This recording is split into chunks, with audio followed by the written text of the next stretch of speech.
No.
जयांची केली स्मरण होय सकळ विद्येचे अधिकरण तेची वंदो श्री चरण ते श्री गुरूंचे नमस्कार आता नमो सद्गुरु तुकया ज्ञानदीपा नमो सद्गुरु सच्चिदानंद रूपा नमो सद्गुरु भक्त कल्याण मूर्ती नमो सद्गुरु भास्करा पूर्ण कीर्ती सेवे लागी सेवक झालो तुमच्या लागलो निज चरण अहो स्वामी तुकया देवा यावरी न करावा फेर मस्तक ही पायावरी या वार करी संतांच्या गुरुर ब्रह्मा गुरुर विष्णू गुरुर्देवो महेश्वरा गुरु साक्षात परब्रह्म तस्मै श्री गुरुवे नमः।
काकी झोळी पाटी श्वान तया माझे दंडवत.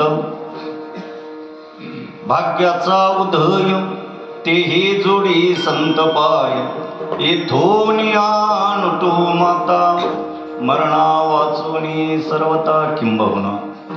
अखिल कोटी ब्रह्मांड नायक भगवान परमात्मा पंढरीश परमात्मेच्या चरणावर वंदन करून माऊली महावैष्णव ज्ञानराजांच्या चरणावर दंडवत घालून बुद्धीची दैवता सरस्वती माता गणेशाच्या चरणावर वंदन करून परमपूज्य सद्गुरू श्री धोंडोपंत दादासाहेबांच्या चरणावर वंदन करून ज्यांच्यासाठी हा उत्सव होतो अशा भगवान दत्तात्रेयाच्या चरणावर वंदन करून या ठिकाणी उपस्थित असलेल्या सर्व जीवांच्या चरणावर नतमस्तक होऊन प्रस्तुत प्रसंगी सेवेकरिता निवडलेला अभंग संत श्रेष्ठ विश्ववंदे जगद्गुरु जगदवंदे देवमान्य संतमान्य शास्त्रमान्य पंचवेद उत्पत्ते कणकई कुमार बोलोबा पुत्र वैराग्याचे महावीरू श्रीमंत श्री जगद्गुरु तुकोबरा यांचा 4 चरणाचा अतिशय उत्कृष्ट असा सर्वांच्या पाठातला असणारा हा अभंग आहे. या अभंगातून जगद्गुरु तुकोबरा अन्य जीवाला विनंती करत नाहीत, देवाला विनंती करत नाहीत. मग तुकोबरा कोणाला विनंती करतात तर तुकोबरा आपल्या मनाला विनंती करतात, आपल्या मनाला. कारण का मन हे सर्व इंद्रियामध्ये प्रधान आहे आणि हे मन चंचलत्व असल्यामुळे या मनाला जगद्गुरु तुकोबरा विनंती करतात. काय विनंती करतात? अनेक प्रमाणामध्ये आपल्याला पाहता येतं.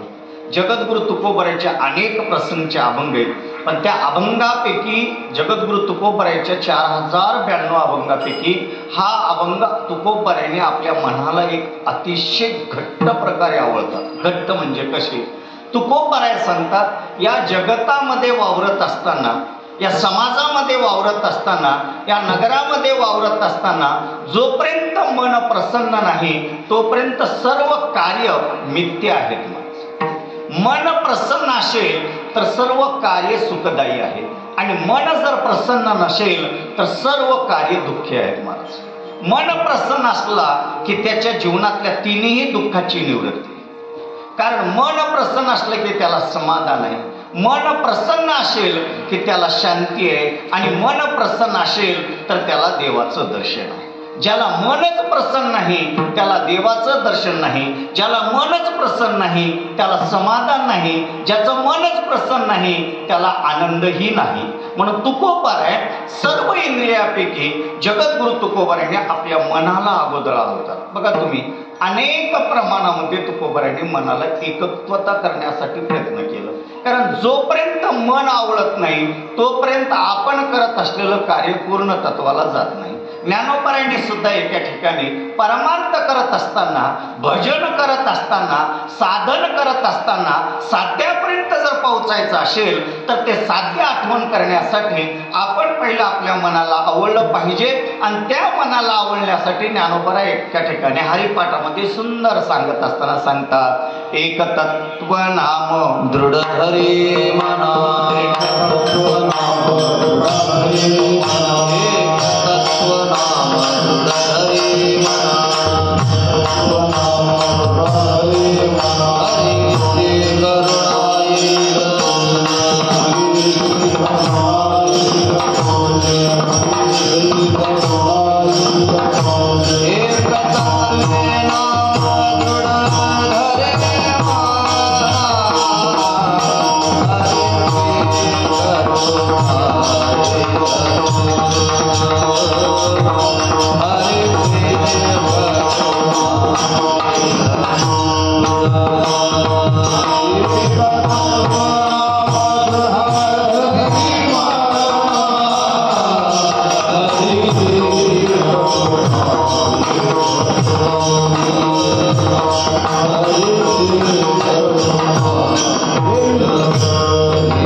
भगवंताची प्राप्ती करून घ्यायची आणि भगवंताची प्राप्ती जर करून घ्यायचं असेल तर या देहामध्ये एक सर्वात मोठा राजा आहे. मनोराजा एक देहपुरी.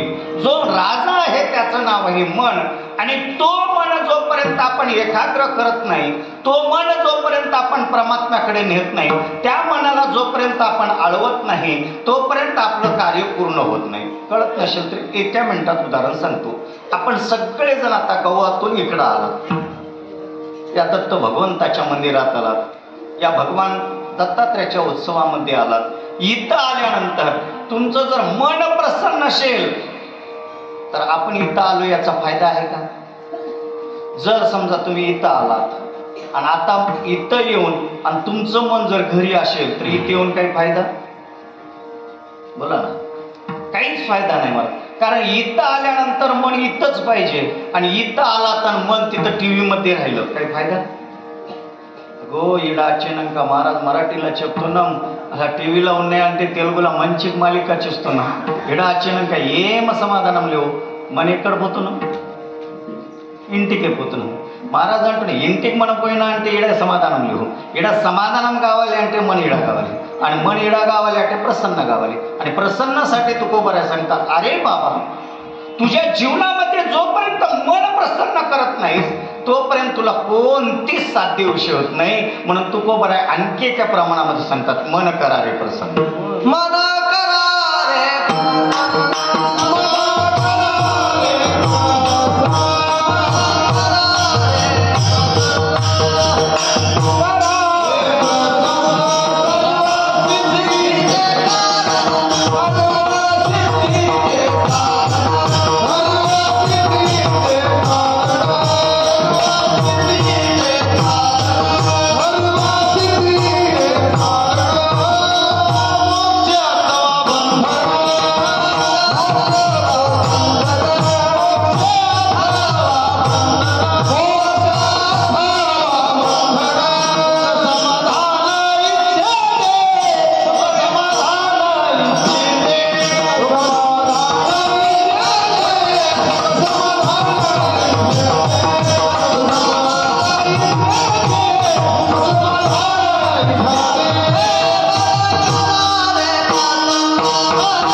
सर्व सिद्धीचे कारण मोक्ष अथवा बंधन.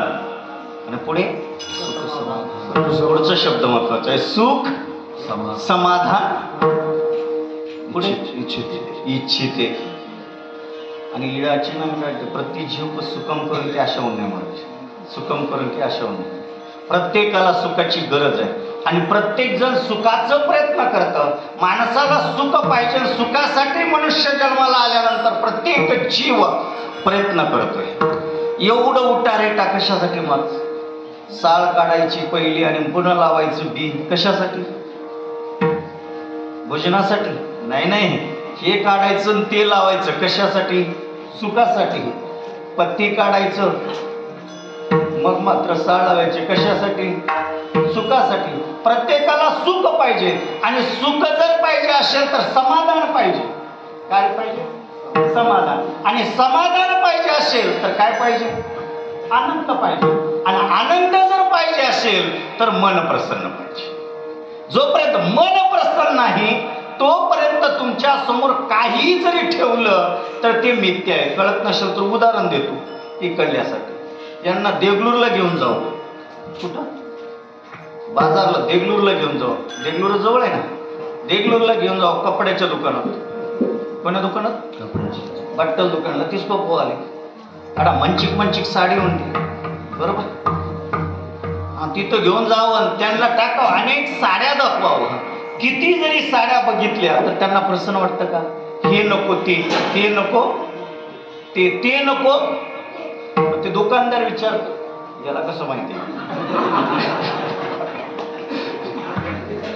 कधीतरी गेला असेल मम्मी संग. कारण किती जरी दाखवलं यांचं मन प्रसन्न होत नाही. होतं का यांना मन केव्हा प्रसन्न होतं जेव्हा जाऊबाईची साडी पाहिलेली असते आणि ती जाऊबाई माहेरून साडी आणलेली असते तिच्या.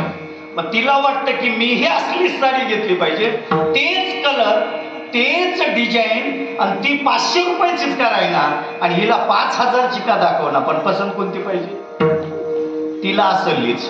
कारण तिच्या साडीमध्ये तिचं मन अडकलेलं असतं. जसं अनेक दुकानं हिंडल्यानंतरही तिचं मन प्रसन्न नाही तसं तुकोबराय म्हणतात अरे अनेक देवापाशी फिरूनही अनेक संसाराच्या व्यवहारामध्ये खटपट करूनही जर तुझं मन प्रसन्न नसेल तर तुला मात्र कुठली सिद्धी नाही, तुला कुठलं समाधान नाही आणि तुला कुठला आनंद नाही. जर तुला आनंद पाहिजे असेल, जर तुला समाधान पाहिजे असेल, जर तुला असणारं मोक्ष पाहिजे असेल तर आपलं मन पहिले आपण आवडलं पाहिजे. आणि जोपर्यंत मन आवडत नाही तोपर्यंत आपल्या इच्छा पूर्ण होत नाहीत. म्हणून तुकोबराय दुसऱ्याला सांगण्या अगोदर आपल्याच मनाला सांगतात अरे मना माझं ऐक जा आणि ऐक काय कर. तुला जर सुख पाहिजे असेल, तुला जर समाधान पाहिजे असेल, तर तुला जर आनंद पाहिजे असेल तर माझ्या भगवंताकडे जा. मनात ते भाव घेई राहे विठोबा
आकांक्षा आहे, सुखाची इच्छा प्रत्येकाची आकांक्षा आहे आणि प्रत्येकाला आनंद राहावा असं वाटत असतं. पण वाटत असताना मन जर स्थिर नसेल तर कुठलंच आपल्याला साध्य होत नाही.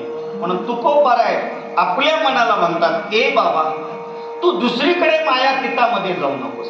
मायेच्या अधीन जर गेला तर तुला दुःख भोगावं लागेल. म्हणून मना ऐक आणि ऐक म्हणत असताना त्या मनाला म्हणतात बाबा तुला जर समाधान पाहिजे असेल तर माझ्या भगवंताकडे जा, माझ्या देवाकडे जा. आणि देवाकडे जा का जा? कारण मन जर परमात्म्याकडे गेला, मन जर तिथं परमात्म्याकडे स्थिर झाला तर परमात्म्याच्या सत्यरूपाचं ज्ञान होईल, परमात्म्याच्या नामाच्या रूपाचं ज्ञान होईल आणि आपल्या जीवनामध्ये मन तिथे स्थिर झाल्यानंतर आपल्याला समाधान प्राप्त होईल. पण आजही सांगा प्रत्येक जीवाच्या ठिकाणी किती मन आहे? मराठी असतात असतात बाबा पेट पेट सत्ता आहे पेट पेट महाराजाची माबिडा कीर्तन करून घ्यायची ना. हा मराठी निम्न कीर्तन आहे महाराज चंद्रशेखर महाराज मराठीला कीर्तन आहे. प्रति जीवाला किती मन आहेत? रोल मी सांगतो ना, दोन मन आहेत. एक मन म्हणतं कीर्तनला जाऊ, बरोबर. आता एक मन म्हणतं बाहेर जाऊ. किती मन आहेत? दोन आहेत. प्रत्येकाला किती मन आहेत? दोन. मग त्या दोन मनाला पहिले एक केलं पाहिजे. का? एक विश्वास दाखवणार आहे आणि एक अविश्वास दाखवणार आहे. आता इथं बघा तुम्ही, काही जणाला बाळू महाराजचं गायन आवडतं तर काही जणाला गुंडा महाराजांचं गायन आवडतं. बरं स्वामीचं. काही जणांना माझं कीर्तन आवडतं, तर काही जणांना माऊलीचं पकवाज आवडतं. मन एक नाही, अनेक आहे. मनाची वृत्ती चंचल आहे महाराज. मन हे मरकटशः, कारण मन माकडाच्या जातीचं आहे आणि मन हे ओढाळ गाईसारखं आहे.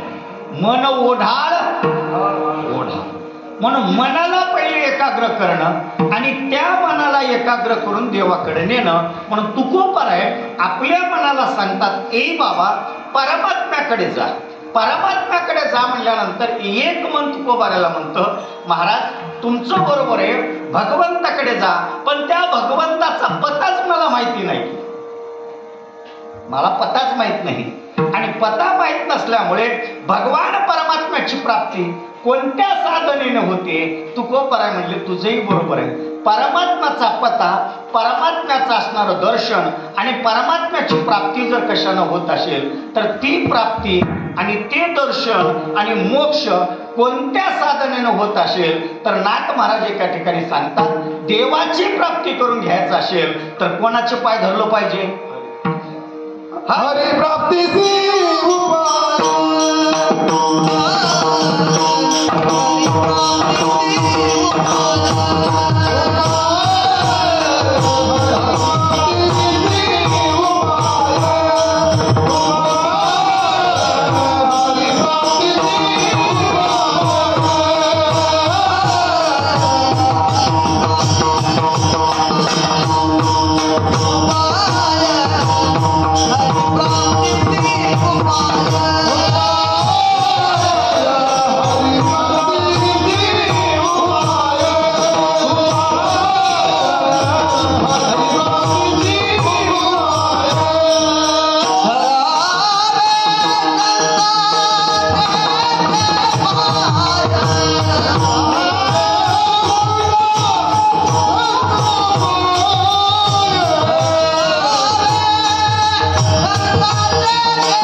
देवाचं स्वरूप, देवाचे चरण, देवाचं नाम याची ख्याती करण्यासाठी माझ्या जीवनामध्ये माझं मन तिथं प्राप्त नाही. मग काय केलं पाहिजे? तुकोबाराय म्हणायला देवाचा पता आणि आपली इच्छा जर पूर्ण कोण करत असेल ते संताशिवाय करत नाही. कारण हरिप्राप्तीशी उपाय धरावे संतांचे ते पाय. का येणे साधते साधने जेणे तुटती भवाची बंद. जे आपल्या ठिकाणी द्वैतावस्था आहे, हे करू का ते करू, सांगा मी काय करू. पोट भरू की भजन करू, सांगा मी काय करू. आणि हे जे आपल्या ठिकाणी द्वैंद आहे, हे जर द्वैंद समाधान करणार असेल तर ते संताशिवाय जगतामध्ये कोणी नाही. संताशिवाय आपल्याला देवाची प्राप्ती नाही, संताशिवाय आपल्याला आनंद नाही, संताशिवाय आपल्याला समाधान नाही आणि संताशिवाय आपल्याला मोक्ष गाठत नाही. का संतांनाच आपल्या मनाला आवडू शकतो आणि संतांनीच आपल्याला समाधान मनाला करू शकतात, संतच आपल्याला आनंद देऊ शकतात. ते कळत नसेल तर मी उदाहरण देऊ का तुम्हाला, कळतं. हे सप्ताह, आता हे दत्तात्रेय उत्सवाचा सप्ताह कोणामुळे आहे एवढं कळालं तर पुरे. कोणामुळे? तुमच्यामुळे. हे सप्ताह कोणी सुरुवात केलं? आता अवघड आहे बरं का, तुमच्या गावात येऊन मी विचार करा तर अवघड आहे. हे किती वर्ष झालं सप्ताह करता? 50. हा, असं म्हातारे हे कोणी सुरुवात केलं? आता मात्र अवघड आहे बरं का, मग अशी तू चर्चा केलास म्हणून मी हा अभंग घेतलो बरं का. कारण हे सप्ताह लोणीवाल्याने सुरुवात केलं. नाही नाही नाही, लोणीतल्या महात्म्याने सुरू केलं. त्यांचं नाव काय? हा, नागनाथ बाबा. मग नारायण महाराज. मग हे नारायण महाराज. आता नारायण महाराजामध्ये तुमच्यामध्ये काय फरक होता का? त्यांना काय 4 कान होते का? त्यांना काय 4 हात होते का? मग त्याने आपल्याला एवढा मोठा उत्सव करून देऊन या दत्त भगवंताचं एवढं उत्सव करण्याचं कारण का? कारण या उत्सवामध्ये, या मार्गशीर्ष मासामध्ये, कारण मार्गशीर्ष मास हे अतिशय पावन मास आहे मला, आणि या मासामध्ये भगवान सत्य अनुसयाच्या कृपेनं, पातिव्रत्य धर्माच्या पालनानं या जगतामध्ये तिन्ही देवाला एक करण्याचा अधिकार पातिव्रत्य स्त्रीकडे होता. मला ती कथा सांगायची नाही, मला वेळ घालायचा नाही, मी तिकडे जात नाही, तुम्ही काळजी करू नका. कारण ती जवाची तवच चांगली वाटते, इडली संग चटणी चांगली लागते, चपाती संग चांगली लागत नाही. बरोबर आहे का नाही? तसं ती ज्या दिवशी सांगावं त्या दिवशी चांगली लागते. मला तिकडे जायचं नाही, ते बाळू महाराज सांगणार का सोडणार का, त्यांचं काम आहे. कारण दत्त जयंतीचे कीर्तन कोणाचं आहे? त्यांचं आहे, माझं नाहीच ना. माझं काम जे आहे तेच. मला एक सांगायचं आहे, संतामुळे आपल्याला हे सगळं माहिती होतं, संतामुळे हे सगळं उत्सव होतात. मग संत असतात कसे? काय संत दाढीवाले राहतात का? बोला. आपली एक बुद्धीमध्ये भ्रम आहे, सरळ सांगून जातो. आपल्या बुद्धीमध्ये असं भ्रम भरलेलं आहे. आता बघा तुम्ही, तिकडून जर वळीनं बघत आलो तर 99% आपण पांढऱ्या कपड्यात आहोत. बरोबर आहे? एक आमचे स्वामीच लिवले. कोणते कपडे? थोडं भगवधारण. आपण त्यांच्याकडे पाहतो आणि त्यांना काय म्हणतो? बोला ना, हे महात्मा असतील म्हणतो का नाही? म्हणजे आपल्यापेक्षा एखाद्यानं वेगळे कपडे घातले, भगवा वस्त्र धारण केलं म्हणजे आपण त्याला साधू मानतो. पण तुकोबाराय म्हणतात, मी त्याला साधू म्हणत नाही, मी त्याला संत म्हणत नाही. कारण का याला भगवानंतर घातले, मूळचं भगव पहिले. सहज वेश त्याचा कोणाचा? श्वानाचा. श्वान म्हणजे कुका, पुत्र. कुत्रे किती टक्के? 99 कलर टक्के, 99% उलट लाल कुत्रे असतात. म्हणून तुकोबाराय म्हणले मग त्याच्या पाया पडा ना याच्या पाया पडण्यापेक्षा. अरे वेशेहून संत काढता येत नाही, त्याच्या भूषणावरून संत काढता येत नाही. आता आम्ही दुसरा भाग पाहतो, जर भगवे वस्त्र नसतील, त्याची दाढी जर एवढी आली, जटा जर वाढलं, आपण त्याला म्हणतो हा साधू आहे. तुकोबाराय म्हणतात हा साधू होऊ शकत नाही, हा तर निव्वळ जंत आहे म्हणून सांगितले. तो का म्हणजे हे मायेचे मैंद, त्यापाशी गोविंद नाही. नाही मग संत कोणाला म्हणा? पहिलं लक्षण मला, संत कोणाला म्हणा? तुकोबारायचं लक्षण आहे, ज्या संताकडून आपल्याला देवाची प्राप्ती होते. मग आता कोण्या संताकडून? संत कोणाला म्हटलं पाहिजे? संताचं लक्षण तरी काय आहे? तर त्याचं लक्षणच एक आहे महाराज, त्यांचं दर्शन जर आम्हाला झालं तर आपलं दुःख निघून जातं, त्याला संत म्हणा. ऐसी कैसी आणि भेटती ते साधू ज्यांच्या दर्शने तुटे भवबंधू. कारण आपलं त्यांच्या दर्शनातून आपलं दुःख गेलं पाहिजे. मग आता हे कसे भेटतील? तुकोबाराय म्हणले हे भेटणं अवघड आहे. किती अवघड आहे एका ठिकाणी सांगतात. चंद्र अमृत सुखे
असता जाता रवी धरवेल बाह्य हेळा सागर तरवेल परी त्या साधूचे नकळे महिमा नगा.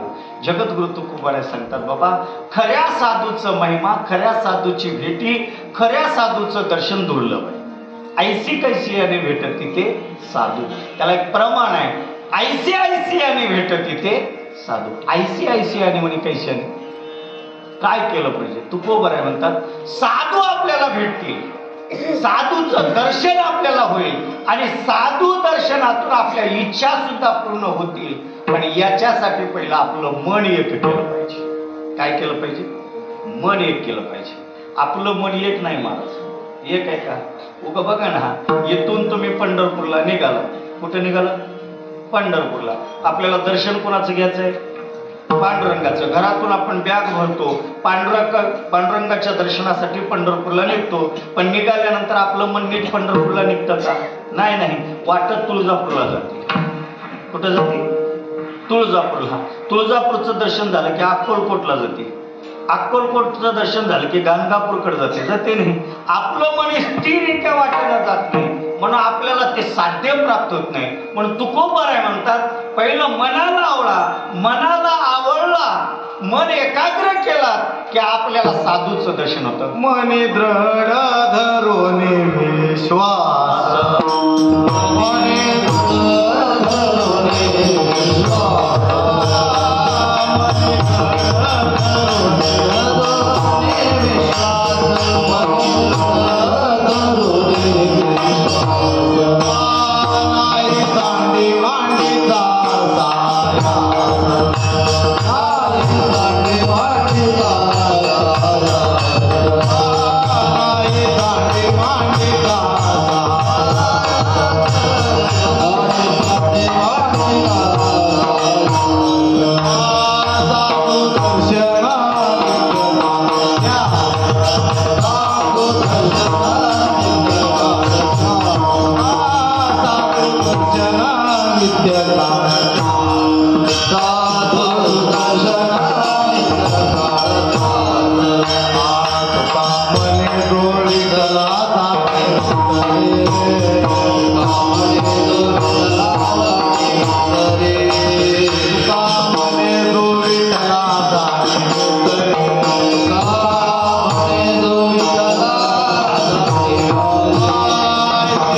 तुका म्हणे जो विठ्ठला जाणीवे सरे.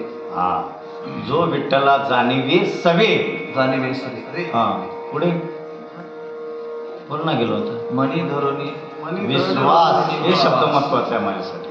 मला पाठ आहे तर अभंगच पाठ करून आला तर तीन टक्के विश्वास हा शब्द महत्वाचा आहे. मला हे काढायचं होतं. जोपर्यंत विश्वास नाही तोपर्यंत आपल्याला फळ नाही. आणि हे विश्वास करण्यासाठी आपल्याला पहिलं त्याचं प्रायश्चित. तुम्हाला कळत नसेल तर एक उदाहरण देतो आहे. एकच मिनिटात. काय झालं माहितीये का, भगवान शंकर आणि पार्वती. आता लोकांना कळतं, मला अशी कथा सांगितली की आवडतं. भगवान शंकर आणि पार्वती दोघं कैलासामध्ये एकांतामध्ये बसले.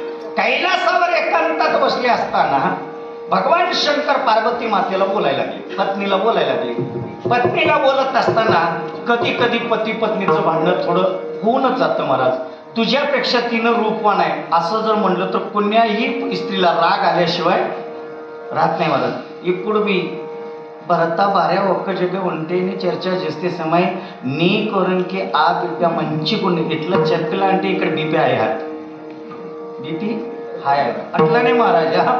भगवान शंकर आणि पार्वती दोघं एका ठिकाणी बसलेत. बसल्या बसल्या भगवान शंकरांनी दुसरी स्तुती करायला लागली. स्तुती करत असताना पार्वतीला थोडस राग आलं आणि राग आल्यानंतर पार्वती मातेनं जरा जोरात भगवान शंकराला बोलल्याबरोबर महाराज एवढं राग आला भगवान शंकराला, त्याने हातामध्ये पाणी घेतलं आणि सांगितलं, आजपासून मी तुझं मुखही बघणार नाही आणि आजपासून मी तुझ्या जवळही येणार नाही आणि आजपासून तुझा माझा संबंध संपला. पाणी सोडलं. रुसले, रागारुद्र झाले. भगवान परमात्मा दूर गेले, एका शिळेवर गेले आणि मोठं बसले. आणि तिथं बसल्यानंतर भगवान शंकरजी काही करत नाहीत महाराज. भगवान प्रभूचं भजन करायला लागले. भगवान प्रभूचं भजन करायला लागले. भजन करी महादेव भजन करायला लागले. आणि भजन करत असताना ध्यान लावले, समाधी लावली. एक दिवस निघून गेला. आता इथं आमचे ज्ञानो आलाय. कुठून आलास? डोंबळे सांग ना, मला का माहित नाही. तिथून आला. भार्या कुठे आहे आता तुझी? कशाला विचार? घरीच असेल ना? घरीच. इथला काला जर झाला, कुठला? ममदाबादचा. नाही तुम्ही माझ्या बरोबरच्या, तुम्हाला म्हणताय ना, ती लहान आहे तर इथला काला जर झाला आणि यानं जर घरला गेला नाही, तिची बीपी किती वाढल? 8 रोज आहे अक्कडे पोईल ममदाबाद. असतो ना. तसं पार्वती माता 8 दिवस झाल्या महाराज. भगवान शंकर आले नाही. रागारुद्र झाले, भगवंताच्या जवळ गेले, भगवान परमात्म्याचे वर्णन करायला लागली, स्तुती गायला लागली, भगवंताला अनेक प्रकारे विनंती करायला लागली. कैलास राणा शिवचंद्र मोळी कणिकर माता मूर्ती धराली, कारुण्य रूपम करुणा विस्तारी, तुझवीन शंभो मज कोण तारी, तुझवीन शंभो. बरंच प्रयत्न केले, बरंच श्लोक गायले, बरंच विनंती केली, भगवंताची समाधी उद्यान होईना.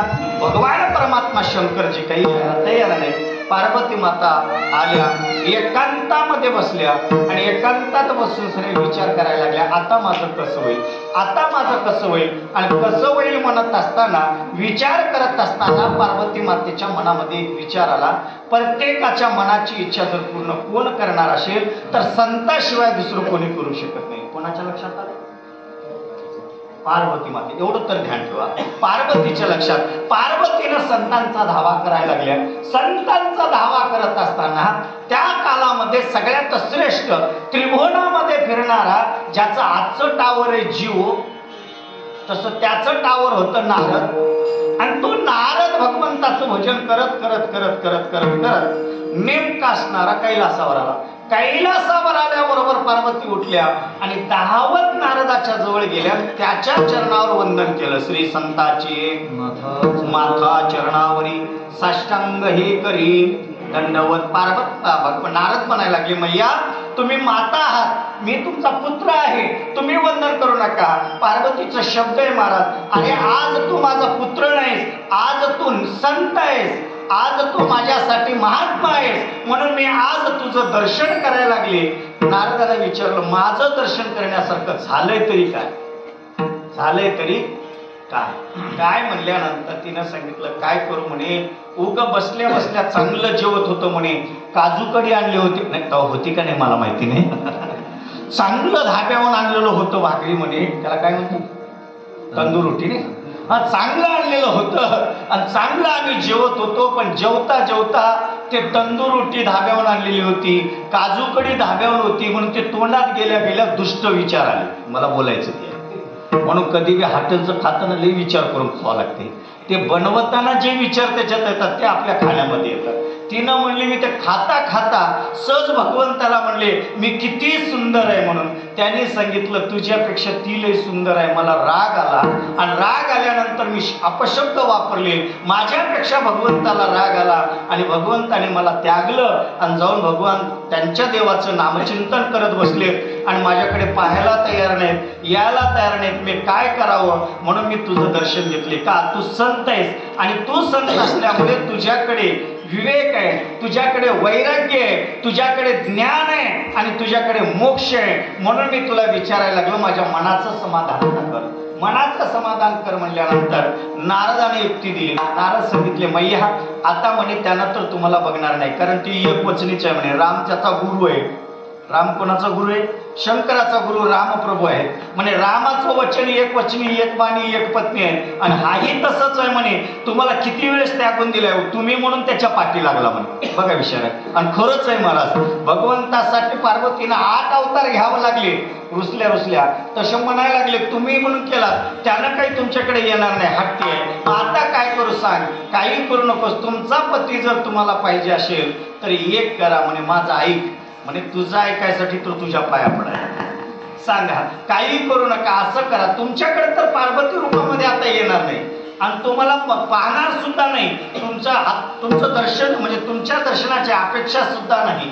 मग आता मी काय करू, एक ऐका म्हणे, माझं ऐका. आता तुम्ही एकच करा, आता ब्युटी पार्लरला जा.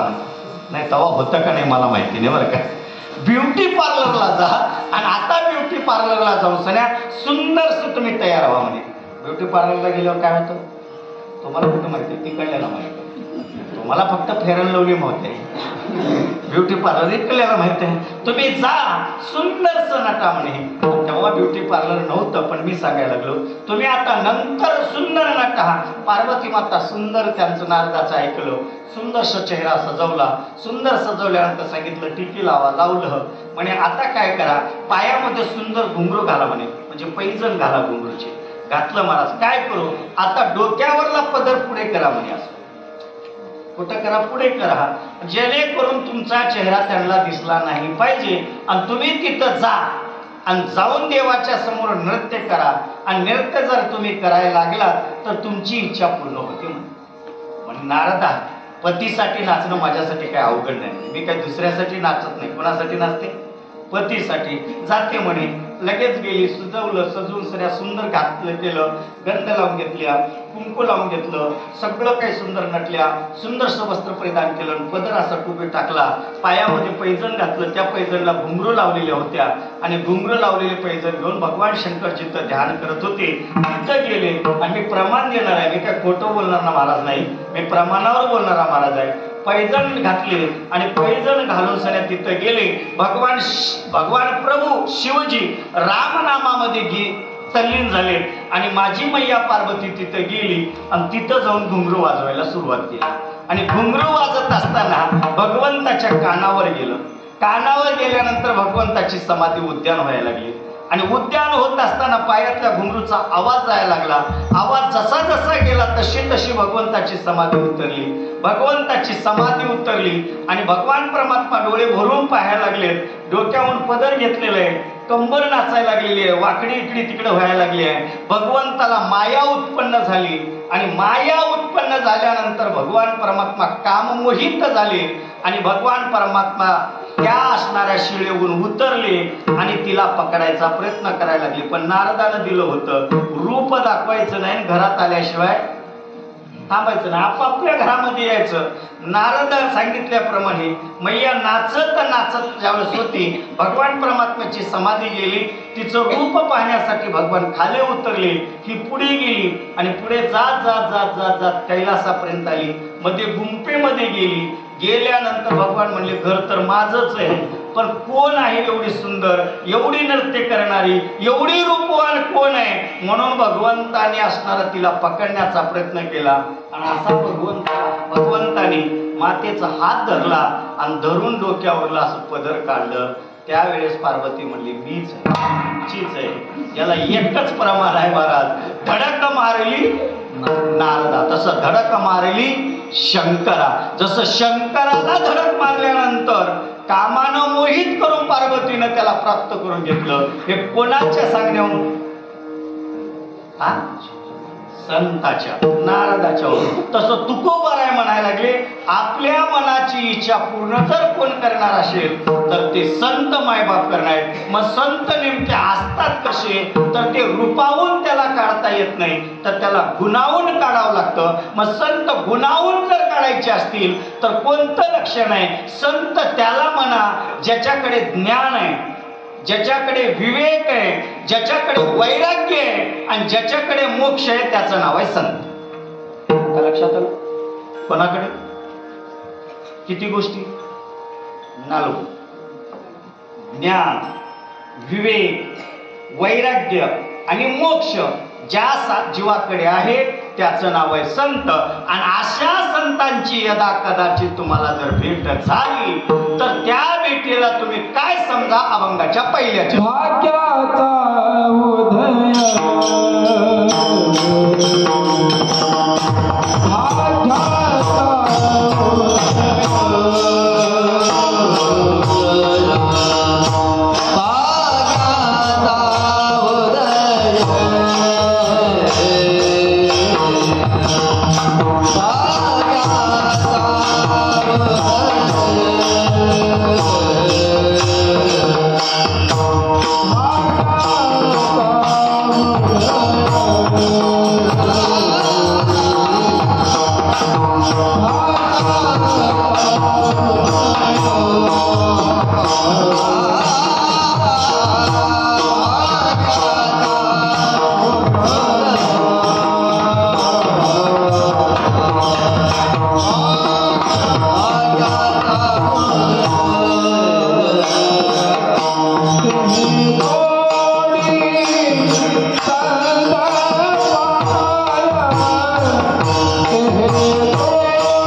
पद्धतीनं असणारा जर साधक आपल्याला भेटला तर त्या भेटलेल्या साधकाच्या दर्शनातच आपल्या जीवनामधलं भाग्य आहे. आपण मात्र याला भाग्य मिळत नाही का? आपल्या जीवनामध्ये आपण म्हणतो मुलगा प्राप्त झाला म्हणजे भाग्य झालं, भार्या प्राप्त झाली म्हणजे, आता सध्याच्या काळाला तीच परिस्थिती आहे महाराज. ही मंचिक लेदू, हा मंचिक लेदू, या मंचिक मध्ये याचं मंचिकच होऊन चालले, आता अवघड व्हायला लागली. म्हणून अवघड अवस्था आहे.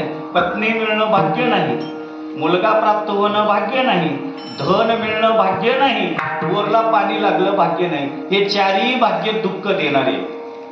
पत्नी दुःख देणार आहे, पुत्र दुःख देणार आहे, बोर दुःख देणार आहे आणि धनही दुःख देणार आहे. बघा इथं बसून त्यांना राग येईल आमच्याकडे बोलायला लागले म्हणून. पत्नी दुःख देते तेव्हा जोपर्यंत आपल्यात कस आहे, आपण पगार आणून तिच्या हातात देतो तोपर्यंत चांगले.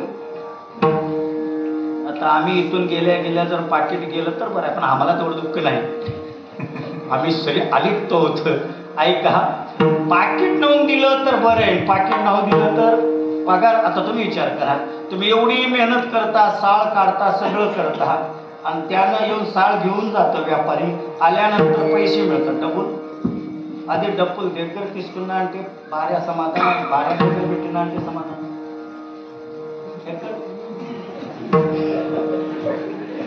भाऱ्या देकर भेटते ते समाधान महाराज.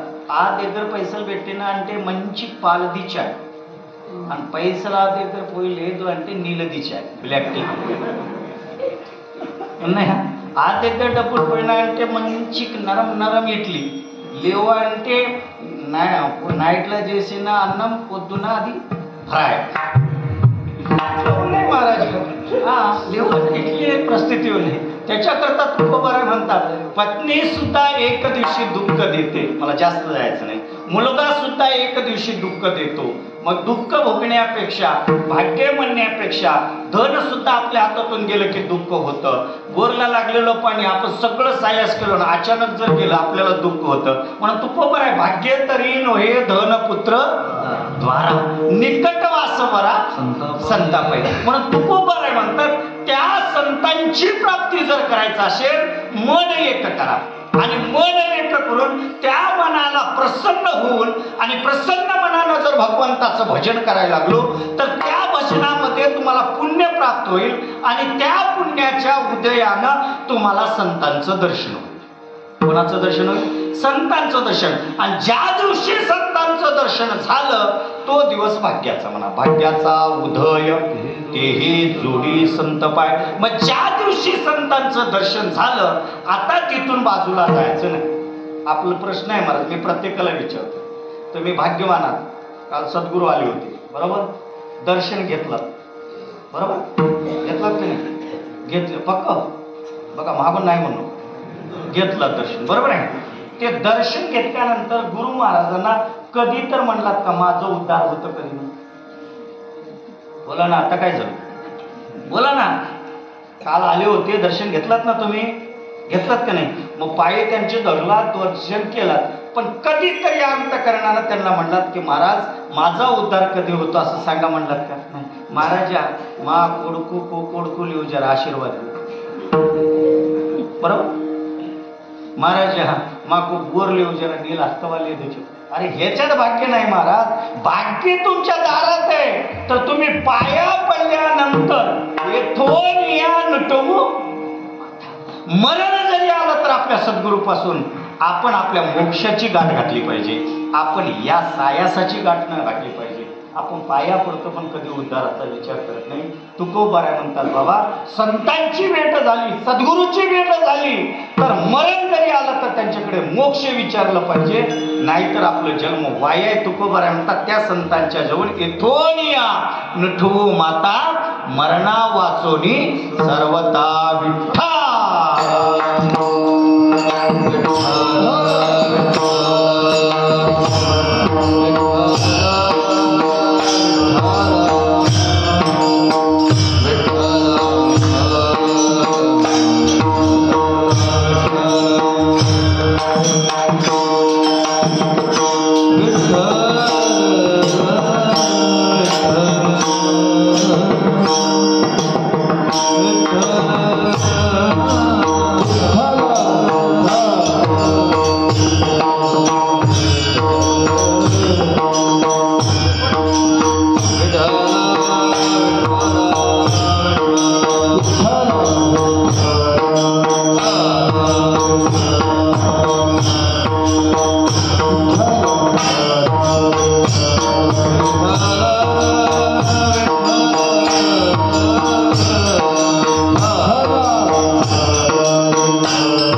सांगा